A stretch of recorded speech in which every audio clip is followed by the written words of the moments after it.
All right, we're on the following practice question, and it asks us, which of the following changes will result in an increased subcooling of the condensate water inside the main condenser hot well? So essentially what it's saying is, which of the following will make your hot well water colder? Increased subcooling. Which of the following will make it colder?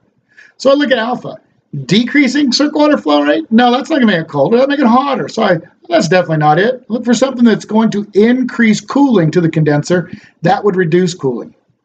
Increase circ water temperature, so put hotter water in the circ water? No, once again, that's not going to increase subcooling. It would be reducing subcooling.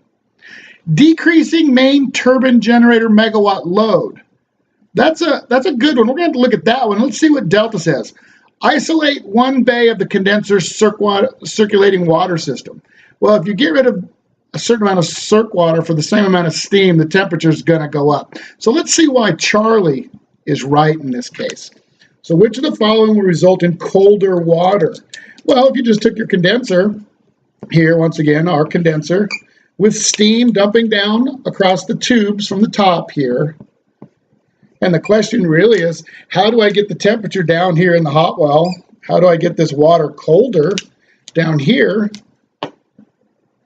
Here's this hot well water. Well, if I'm keeping the circ water flow constant, it's constant, but it says I reduce turbine generator load. I put less steam flow, so mass flow rate of this steam right here is going down. I'm putting less heat load on this circ water here, right?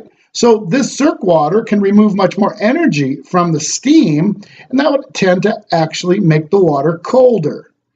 Because you have, for the same amount of cooling conditions, we're putting less steam into the condenser. So we can cool it because there's less load on that circ water. So Charlie's good answer.